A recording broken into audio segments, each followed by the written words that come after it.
간직할 것이 있는가라는 제목으로 말씀을 나누겠습니다. 예전에 저는 오감 중에서 특히 후각이 조금 덜 민감하다 이런 생각을 했었습니다. 어떤 사람들은 냄새가 난다는데 저는 그 냄새가 잘 안 나더라고요.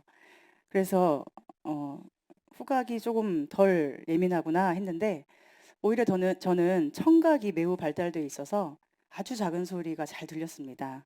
그래서 이렇게 집에서 위층에서 쿵쿵거리거나 한밤중에 누가 전자기타를 막 연주해요. 그러면은 너무 시끄러워서 잠을 잘 못 이루고 또 그뿐 아니라 아주 작은 소리까지도 다 들리니까 삶이 그리 편안하지는 않았던 것 같습니다. 그런데 요즘에는 후각에도 민감해지는 것 같아요. 어떨 때는 소음보다 냄새에 더 민감할 때도 있는 것 같습니다. 조향사들처럼 향을 잘 아는 것은 아니지만 좋은 냄새를 맡으면 기분이 좋아지고 좀 나쁜 냄새를 맡으면 기분이 조금 안 좋은 그런 것을 느끼게 됩니다. 여러분도 그러시죠? 성경은 우리가 그리스도의 향기라고 말씀해요. 너희는 그리스도의 향기라. 주님에게서는 그리스도이신 주님에게서는 어떤 향기가 났을까요? 저와 여러분에게서는 그리스도의 향기가 어떤 방식으로 퍼져나가고 있겠습니까? 사람들이 저와 여러분을 가까이 하면 할수록 좋은 냄새가 나고 기분이 좋아질까요? 아니면 세상에 오염되어 냄새 나는 것을 느낄까요? 이것을 유념하면서 오늘 말씀으로 함께 들어가 보도록 하겠습니다. 오늘 본문은 마리아가 예수님께 향유를 부어드린 사건입니다. 그때는 1절 말씀에 따르면 6월절 엿새 전이었어요. 6월절 엿새 전이라는 것은 무슨 뜻일까요? 이때의 이 6월절은 유대인의 가장 큰 명절이면서 동시에 이제 곧 예수님이 죽으실 것을 의미하는 것입니다. 예수님이 6월절 어린 양으로 십자가에 죽으시죠. 그 죽음의 시간이 얼마 남지 않았다는 거예요. 당시 예루살렘 주변에는 이런 소식이 넘쳐났습니다. 예수가 6월절 명절에 예루살렘에 올까? 바리새인들과 제사장들이 그를 죽이려 한다는데 예수가 예루살렘에 올까? 그가 죽었던 나사로를 살렸다는데 나사로는 어떤 사람이었을까? 요세푸스의 유대 전쟁사에 따르면 당시 6월절을 지키려고 예루살렘에 모이는 숫자는 무려 270만 명에 육박했다고 합니다. 엄청난 사람들이 지금 하나님을 예배하러 오는 길에서 엉뚱한 것에 관심을 가지고 있는 거죠. 성전의 제사장들과 바리새인들이 저 예수를 어떻게 할까? 그가 죽었던 나사로를 살렸다는데 도대체 어떤 사람이길래 그랬을까? 등등 하나님을 향한 사랑으로 가득 채워져야 할 그들의 마음이 그리 아름답지가 않은 거예요. 이러한 상황 속에서 예수님은 한동안 숨어 지내셨습니다. 앞에 있는 11장 54절에 보면 예루살렘 근처 베다니를 떠나서 빈들 가까운 곳 에브라임이란 동네에 가서 예수님이 제자들과 함께 머무셨다고 기록하고 있어요. 나사로를 살려내신 후로 바리새인들이 예수님을 죽이려고 혈안이 되어 있었기 때문입니다. 그러나 때가 됐을 때, 즉 6월절이 가까이 왔을 때 예수님이 이제 다시 예루살렘 근처 베다니로 가신 것입니다. 베다니는 어떤 곳입니까? 베다니는 나사로, 마르다, 마리아의 동네예요. 그곳에서 잔치가 열렸는데 그 잔치가 나사로의 집이었는지는 확실하지 않습니다. 그 잔치가 열렸는데 그 잔치는 바로 예수님을 위한 잔치라고 2절에 기록하고 있어요. 그런데 이 잔치에 참여하는 예수님의 마음은 어땠을까요? 아마도 예수님은 자신이 곧 십자가에 죽으실 것을 알고 계셨을 것입니다. 돌아가는 상황이 그것을 말해주고 있었어요. 사람들이 예수님을 돌로 치려고 한 것도 이미 오래전이에요. 그러나 나사로를 살려내신 후로는 그 죽이려는 음모가 더 강해졌습니다. 예수님을 아는 주변 사람들이 여기저기서 들어서 예수님께 알려드리기도 했을 것이고 예수님 자신을 향한 비난의 시선을 예수님도 피할 수 없었을 거예요. 이제 곧 6월절 어린 양이 되어 죽을 것을 아신 예수님이 자신을 위한 잔치에 참여할 때 심정이 어떠셨을까요? 여러분에게 주어진 시간이 일주일도 채 되지 않는다면 여러분은 이 예배당에 어떤 마음으로 오실 것 같습니까?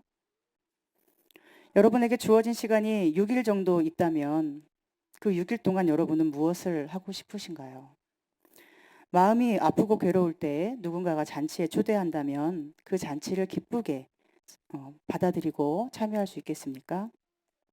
우리가 만약에 암 선고를 받고 3개월밖에 못 산다라는 말을 들어도 마음이 무너지는 것이 사람의 연약함이에요.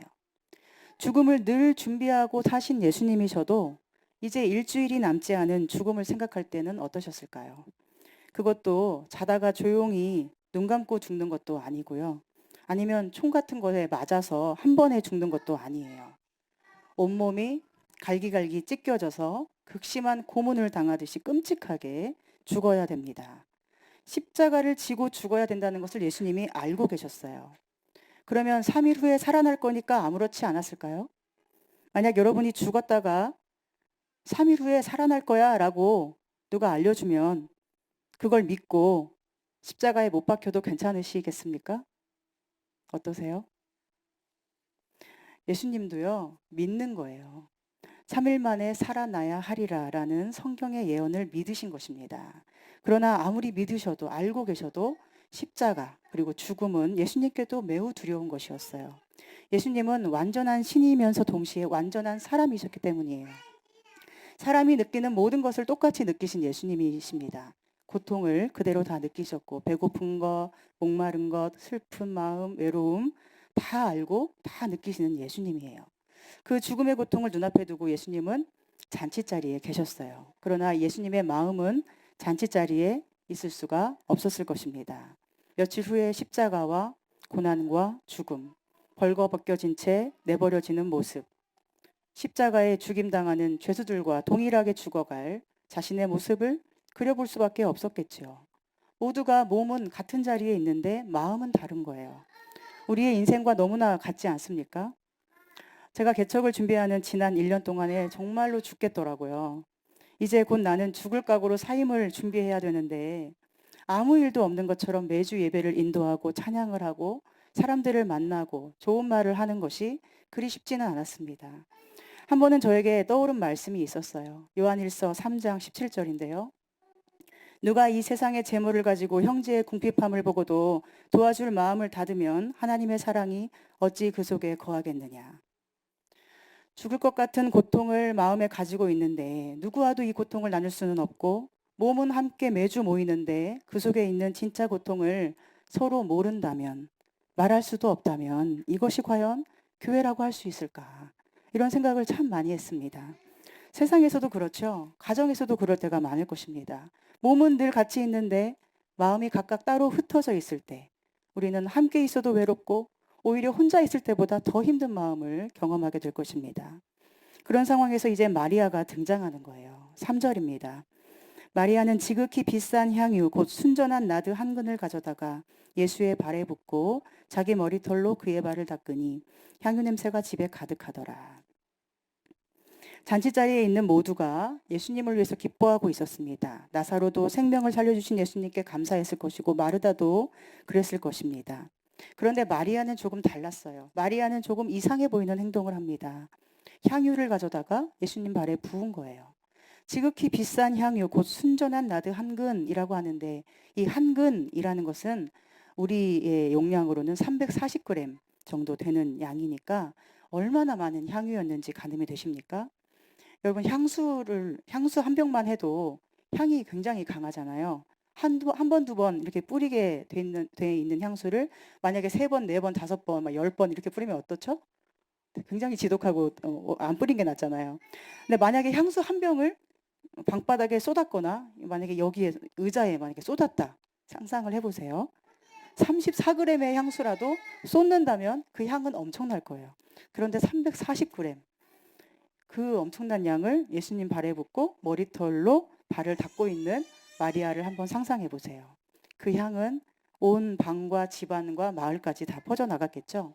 한편 순전한 나드라고 돼 있는데 이것은 원산지가 인도였고 매우 먼 거리를 돌아온 외제입니다. 그러니까 매우 어렵게 구한 귀한 향유라는 거예요. 그 가격이 무려 300데나리온. 데나리온은 한 노동자의 하루 일당이에요. 만약에 10만 원씩만 계산해도 현재 돈으로 환산하면 3천만 원이에요. 근데 그 3천만 원어치의 향유를 단번에 예수님 발에 부어드린 거예요. 여러분 누가 봐도 이상해 보이지 않았겠습니까? 저도 이 말씀을 묵상하면서 아무리 생각해봐도 납득이 잘 되지 않았어요. 그래서 어쩌면 가룟 유다의 비난은 매우 정당해 보입니다. 이 향유를 어찌하여 300데나리온에 팔아서 가난한 자들에게 주지 아니하였느냐. 그런데 여기서 한 가지 궁금한 것은 이거예요. 가룟 유다는 대체 무슨 자격으로 마리아를 비난할 수 있을까? 그는 마치 자신이 예수님이라도 된 것처럼 말하죠. 마리아가 자기의 것으로 예수님을 섬긴다는데 왜 제3자인 가룟 유다가 나서서 못하게 하는 것일까요? 그런 말을 혹시 하더라도 예수님이 하셔야 정상적인 거 아닙니까? 마리아야, 이거 차라리 팔아서 내게 돈으로 주었으면 내가 더 많은 일을 할 수 있지 않았겠니? 더 많은 사람을 구제하고 생명을 살릴 수 있지 않았겠니? 이렇게 말하는 것도 예수님이 하셔야 되는 거지 예수님 외에는 누구도 할 자격이 없는 거예요. 사도 요한은 가룟 유다가 왜 그런 말을 했다고 성경에 기록하죠? 4절에 보면 제자 중 하나로서 예수를 잡아줄 가룟 유다가 말하되 6절에는 이렇게 말함은 가난한 자들을 생각함이 아니요 그는 도둑이라 돈꾀를 맞고 거기 넣는 것을 훔쳐가미러라 말씀합니다. 그러니까 4절에 따르면 가룟 유다는 지금은 예수님의 제자로 함께 다니고 따라다니고 있지만 곧 며칠 후면 예수님을 배반하고 돈 몇 푼에 예수님을 팔아버릴 원수라는 것이 드러나는 거예요. 몸은 함께 있지만 마음은 돈에 이미 넘어가 버렸고 예수님의 가치보다 물질의 가치가 더 중요한 사람이 바로 가룟 유다였다는 것이 여기에 드러납니다. 향유를 붓고 있는 이 시점에는 모두가 가룟 유다가 그럴듯하다고 생각했겠지만 이제 며칠 후면 그의 본색이 드러난다는 것을 사도 요한은 지금 알고 있잖아요. 또한 6절에 따르면 가룟 유다는 가난한 자들을 구제하는 데 관심이 있는 것이 아니라 자기의 유익을 구하는 사람이었다는 걸 알 수 있어요. 물론 가장 문제가 되는 것은 돈을 횡령한다라는 것이지만 더 본질적인 문제는 예수님을 그가 따라다니면서도 자기를 드러내고 싶은 욕망이 강했다는 것입니다. 가난한 자들을 구제하는 것이 왜 그에게 중요했을까요? 왜냐하면 그가 돈을 맡고 있거든요. 돈 몇 푼씩 쥐어주면서 생색을 낼 수 있거든요. 돈꾀를 맡고 있는 회계의 일을 담당했으니 돈을 나눠주고 감사 인사를 받는 일도 가룟 유다의 몫이었을 것입니다. 어떤 목사님과 이야기를 하는데 그 교회의 한 집사님에 대해서 저에게 여러 번 말씀하셨어요. 지금은 이제 그분이 교회를 떠나고 다른 곳으로 가셨다고 하는데 그 집사님 때문에 목사님이 무려 10년도 넘게 마음이 아파하고 고민을 많이 했던 것을 제가 기억합니다. 그분은 모든 일에 불평을 하고 원망하는 습관이 많은 분이었는데 그분이 교회에서 헌금은 정말 거의 안 했대요. 10,000원도 겨우 하고 당연히 11조는 안 했겠죠. 그런데 목사님과 함께 어떤 동호회에 참여를 하거든요. 근데 그 동호회에서 함께 식사를 하거나 치킨을 먹으러 가면 20만 원, 30만 원씩도 다 자기가 계산을 한다는 거예요. 목사님 볼 때 얼마나 기가 막히겠습니까? 도대체 어떤 믿음이면 헌금은 10,000원도 아까워서 못하면서 교회와는 상관도 없는 사람들에게 몇십만 원씩도 팍팍 쓸 수 있을까요? 함께 먹는 사람에게 감사 인사를 듣는 것이 좋고 자기 이름이 드러나는 것이 좋아서 그렇겠죠. 그뿐 아니라 그분 때문에 교회에 오셨던 성도님들이 상처를 받고 다 떠나가고 거의 20명이 다 떠났다고 해요. 그렇게 계속 상처를 줘서 다 떠나가게 하더니 결국 본인도 나갔다고 합니다. 목사님은 다른 성도님들에게 왜 그분을 가만두느냐고 원망을 계속 들어왔다고 합니다. 저는 이런 것이 가룟 유다의 마음이 아니었을까 상상해 봐요. 이 향유를 어찌하여 300데나리온에 팔아 가난한 자들에게 주지 아니하였느냐. 3천만 원으로 얼마나 많은 감사 인사를 받을 수 있는데 이것을 그 한 사람에게 쏟아 붓느냐는 거죠. 이때 예수님이 그에게 말씀하세요. 7절부터 8절입니다. 그를 가만두어 나의 장래할 날을 위하여 그것을 간직하게 하라. 가난한 자들은 항상 너희와 함께 있거니와 나는 항상 있지 아니하리라 하시니라. 예수님은 여기서 가룟 유다를 책망하시나요? 책망하지 않으세요. 가만 놔두세요. 다만 잔치자리인 그곳에서 장례식을 이야기하세요. 여러분, 장례식은 어떤 것입니까? 그 사람의 얼굴을 마지막으로 볼 수 있는 자리입니다. 그 사람과의 추억을 마지막으로 기억하고 그를 떠나보내는 자리예요. 이제 육신으로는 더 이상 볼 수 없는 그를 기억하고 보내는 고통스러운 자리입니다.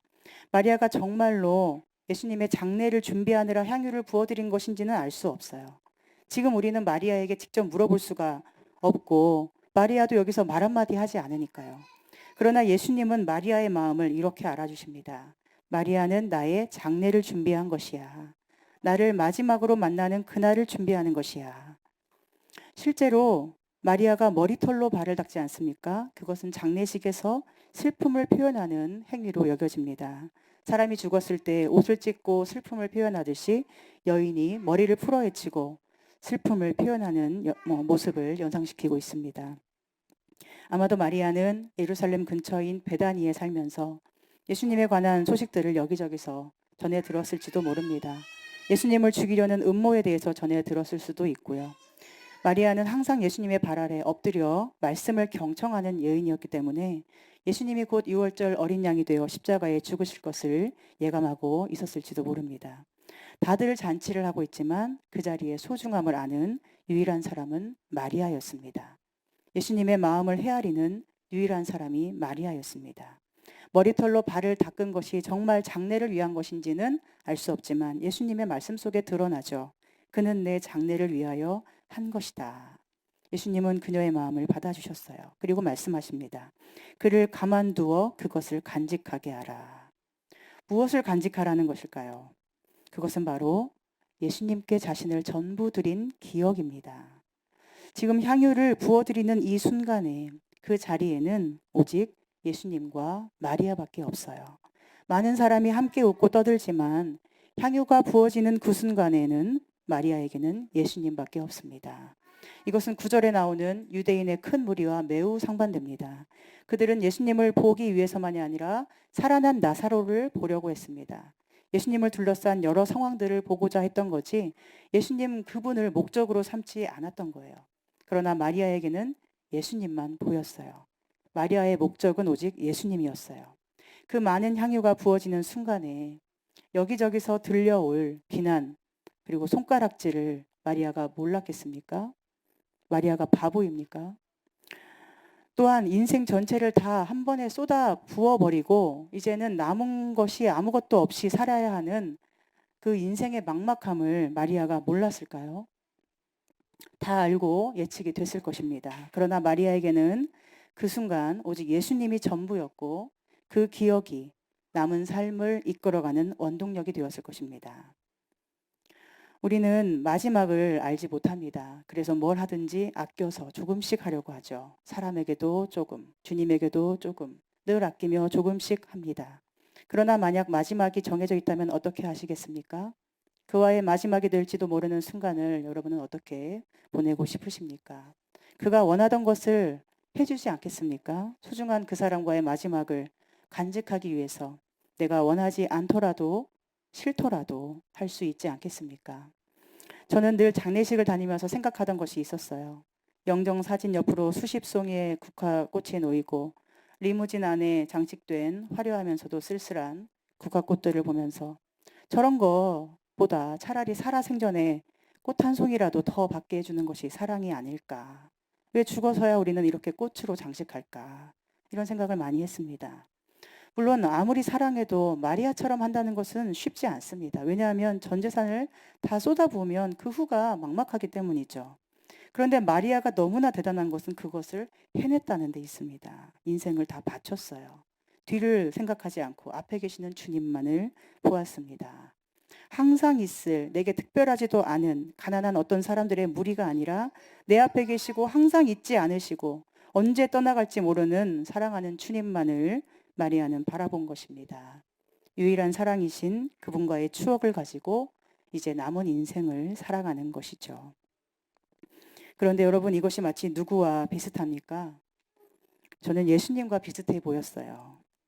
그래서 예수님이 마리아를 이해하시는구나 하는 생각이 들었어요. 예수님은 인생을 하나님께 드린 분이십니다. 하나님을 위해 십자가를 지고 죽으신 분이에요. 십자가가 좋아서 원해서가 아니라 너무나 십자가를 피하고 싶고 두려웠지만 그럼에도 불구하고 남은 인생을 하나님께 드리고자 십자가에 죽으셨습니다. 주님의 그 십자가 사건은 주님의 기억에 영원히 잊혀지지 않는 기억이었을 거예요. 부활하시고 하나님 보좌 우편에 앉아 계신 지금도 예수님은 그 십자가 사건을 가장 아름답게 추억하시지 않겠습니까? 가장 아프셨지만 가장 하나님을 사랑하신 순간이니까요. 더 드릴 것이 없을 만큼 완전히 자신을 드렸기 때문입니다. 여러분에게도 그런 순간이 있으신가요? 모든 것을 바쳐 사랑해 본 기억 말입니다. 아무것도 기대하지 않고 사랑할 수 있음만으로 기뻐할 수 있는 기억 말입니다. 간직하게 하라는 것은 주님과 마리아 둘만의 시간과 공간을 마리아가 간직할 수 있도록 가만두라는 것입니다. 그 시간과 공간의 느낌을 방해하지 말라는 것입니다. 주님께 인생을 바친 사람의 마음, 그 느낌, 그 방 안의 공기와 냄새, 소리, 마음의 뜨거움, 그리고 눈물 다 기억하고 간직하여 앞으로 언제 다가올지 모를 큰 슬픔의 날에, 환란의 날에 그 사랑의 힘으로 이겨낼 수 있도록 마리아를 가만두라는 것입니다. 여러분, 이 향유 이야기가 왜 사복음서 전체에 나올까요? 계속 기억되고 있다는 거예요. 주님이 기억하신다는 것이고, 세상을 이길 힘은 내가 주님께 인생을 바친 기억이라는 것을 말씀하는 것입니다. 우리가 주님을 기억하고 간직하는 그 무언가가 있을 때 그것을 주님도 기억하시고 또한 사람들도 기억하게 되는 특별한 사건이 됩니다. 요한이 수십 년이 흐르고 지난 날을 돌아보면서 이 성경을 기록할 때 이 향유 사건은 가장 기억에 남는 것 중 하나였을 거예요. 그날의 냄새, 진동, 또 소리들, 사람들의 표정과 말소리, 그리고 주님의 목소리, 그 모든 장면이 요한의 기억 속에도 뚜렷하게 남아 있었을 것입니다. 저는 이 장면을 묵상하면서 주님께 질문을 드렸어요. 예수님, 마리아는 왜 그렇게 했을까요?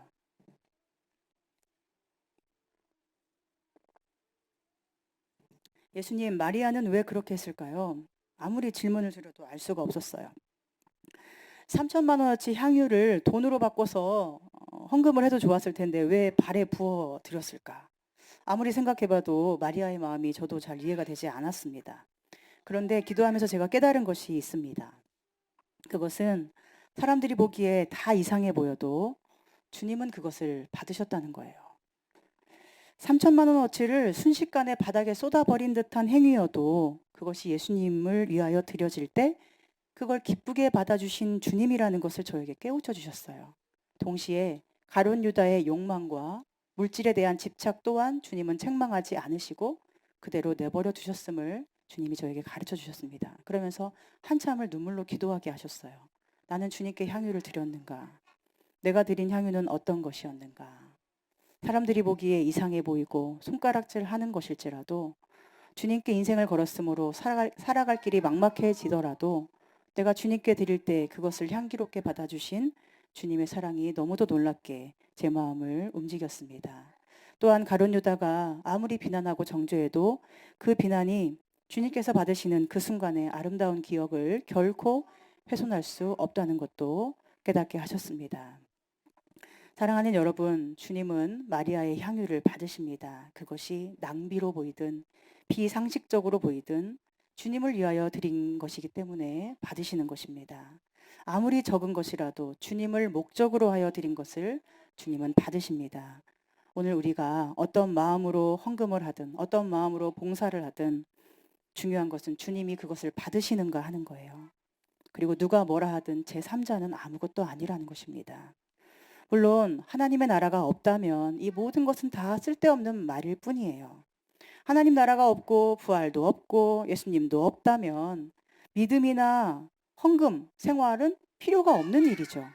그러나 우리가 신앙생활을 하는 이유는 무엇입니까? 그것은 하나님의 나라가 있고 부활이 있고 예수님이 살아계시기 때문이에요. 그분이 십자가에서 모든 의를 이루셨고 다시 오셔서 모든 것을 완전하게 회복시키실 것을 우리는 믿기 때문에 신앙생활을 하고 섬기고 봉사하고 헌금 생활도 하는 것입니다. 요한계시록에는 보좌 앞에서 주님께 영광을 돌리는 사람들이 나옵니다. 그들은 믿음을 지키기 위한 큰 환란에서 나오는 자들인데 어린 양의 피에 옷이 씻겨져서 흰 옷을 입고 그리스도를 찬송합니다. 그리고 하나님은 그들에게 장막을 쳐주시고 다시는 눈물이 없는 하나님 나라를 선물해 주시죠. 그렇다면 그날에 우리는 어떤 기억으로 그분 앞에 서게 될까요? 그리고 주님은 우리를 어떤 사람으로 기억하실까요? 주님이 살아계심을 믿지 않는다면 어쩔 수 없겠지만 정말로 주님의 살아계심을 우리가 믿는다면 우리에게도 마리아처럼 이런 소중한 기억 하나쯤은 있어야 되지 않겠습니까? 그런데 많은 사람들이 어떻습니까? 저울질하고 이리저리 재고 이것이 이득인가 저것이 이득인가 따지느라 주님께 최선의 것을 드리지 못할 때가 많습니다. 또한 많은 사람들이 궁금해 하시는 것이 11조 문제죠. 그리고 어떤 목사님들은 11조에 대해서 해야 한다고 강요하거나 하지 않아도 된다고 회피하는 두 가지 부류로 나누어집니다. 여러분은 어떤 생각을 갖고 있습니까? 제가 어릴 때부터 들어왔던 11조에 대한 이야기들은 하나님의 것을 도둑질하면 안 된다는 것이었어요.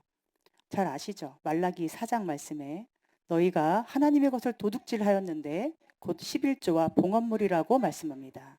그리고 온전한 11조를 들여서 하나님의 집에 양식이 있게 하면 하나님이 복을 쌓을 곳이 없도록 부어주실 테니까 한번 11조를 들여서 시험해봐라. 이런 말씀이 있잖아요.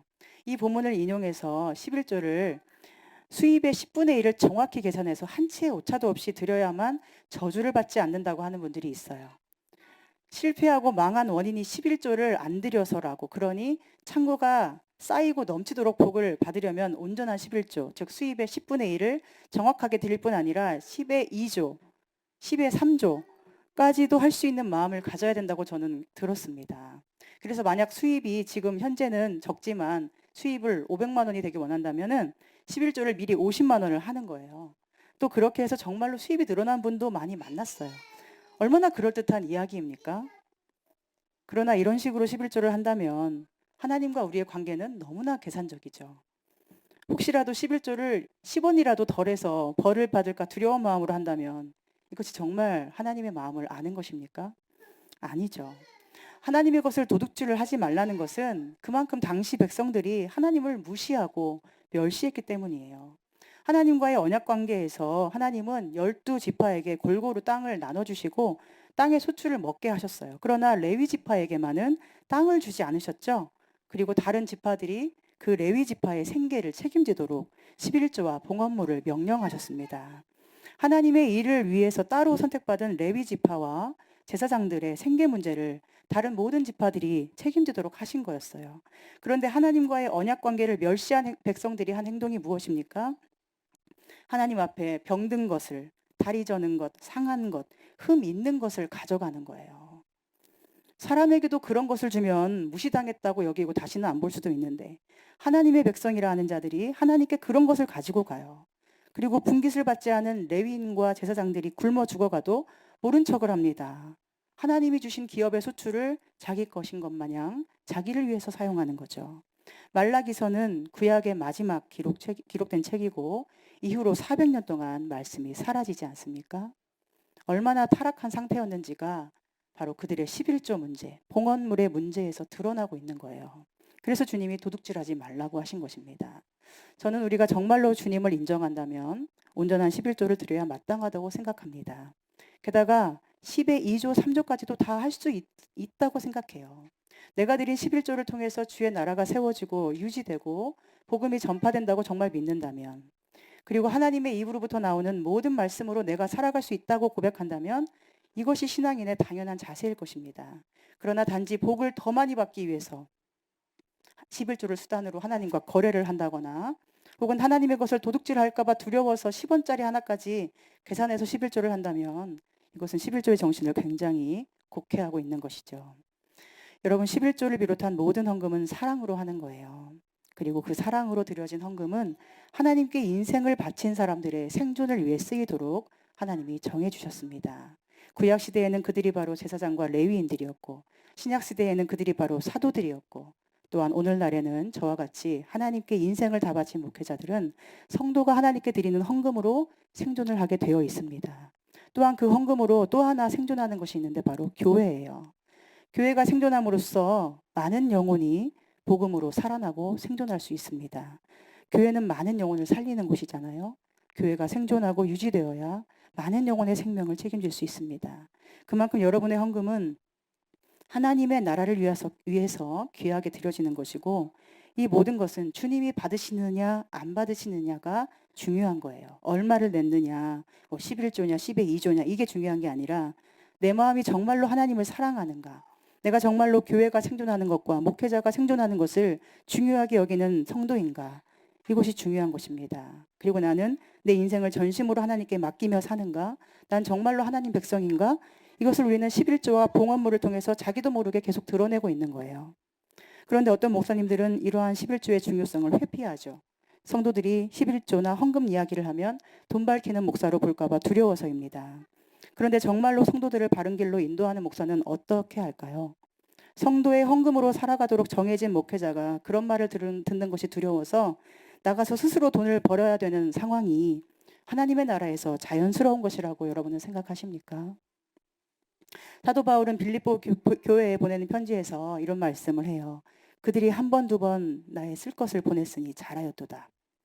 이는 받으실 만한 향기로운 제물이요 하나님을 기쁘시게 한 것이라. 너희 외에는 내게 헌금을 보낸 교회가 아무도 없었다. 이렇게 말씀합니다.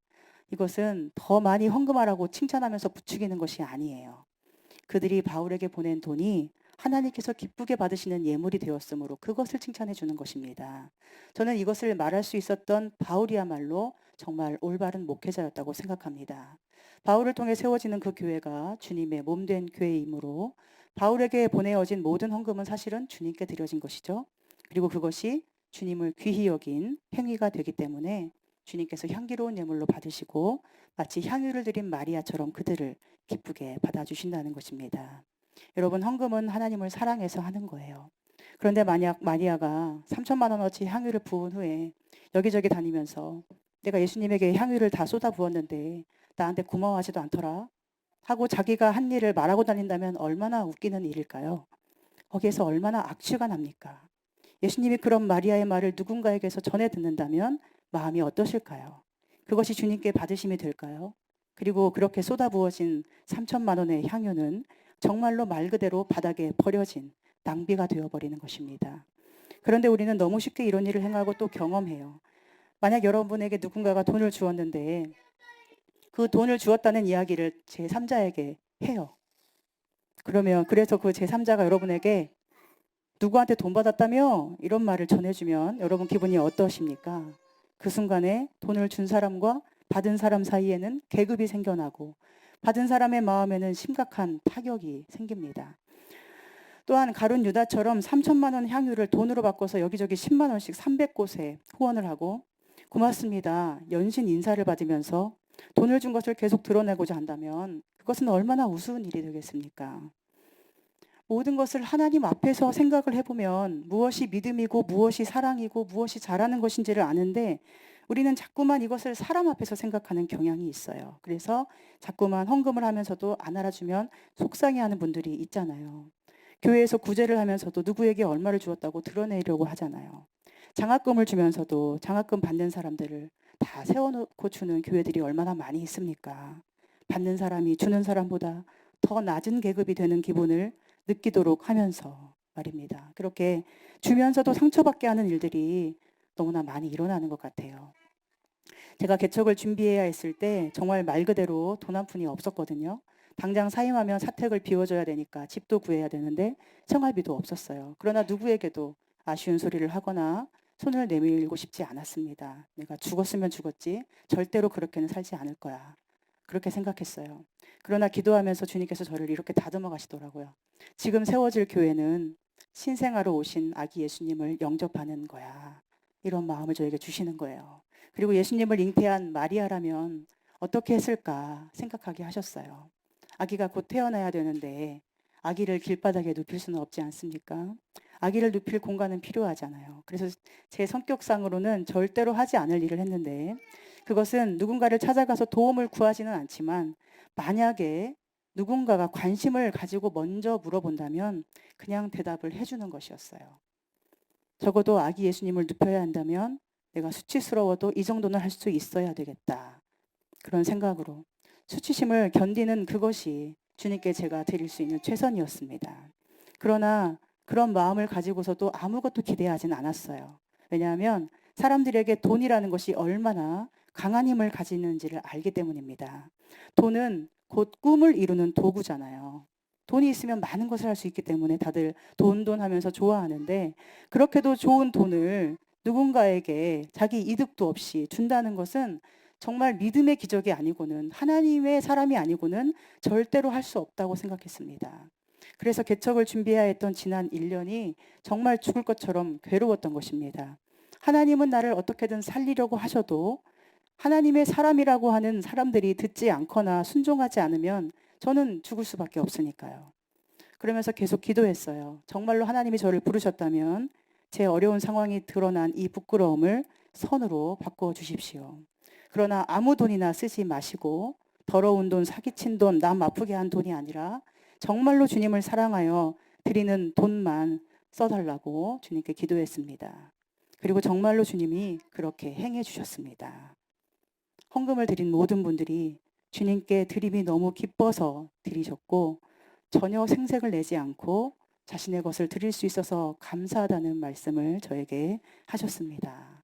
이것이 바로 기적이 일어난 것 아닙니까? 그 과정에서 저는 아직도 세상에 믿음이 있는 사람이 있구나, 이 사실이 너무나 기쁘고 감사했습니다. 개척하면서 가장 많이 이겨내야 했던 공격이 이것이었어요. 밑 빠진 독에 물 붓기 아니야? 저 스스로도 그런 생각을 하고 있고 이미 다 알고 있는데 주변에서 계속 그런 말을 하면 힘이 쭉쭉 빠지는 것을 느끼게 됐습니다. 그러나 주님은 우리 로고스 교회를 어떻게 생각하실까요? 주님은 향유를 부어 바닥에 다 쏟아버린 여인의 헌신을 뭐라고 평가하셨습니까? 밑 빠진 독에 물 붓기라고 하셨습니까?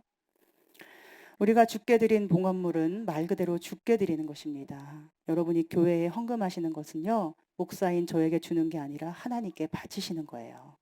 로고스 교회가 세워지는 과정에서 저에게 후원을 해주신 모든 분들 또한 저를 도와준 것이 아니라 교회가 생존하게 하고 목회자를 생존하게 하는 하나님의 일에 쓰임을 받으신 거죠. 이것을 받으실 분은 하나님이세요. 그리고 이것을 기쁘게 받으실지 아닐지도 하나님이 결정하십니다. 다만 우리가 할 일은 내가 드릴 수 있는 것이 있다면 이것을 가장 귀한 주님께 기꺼이 기쁘게 드리는 거죠. 주님 발 앞에 쏟아 부어지는 그 순간이 나와 주님의 기억 속에 영원히 간직되게 하는 것입니다. 저는 천국에 가면 이러한 기억이 있는 사람과 없는 사람으로 나누어질 것 같습니다.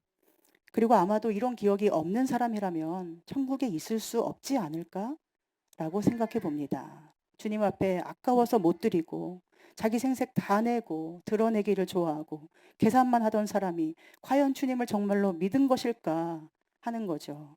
일생을 다른 곳에 쏟아붓느라 하나님께는 드릴 것이 없는 사람이 그 나라에 있을 자리가 있을까 하는 것입니다.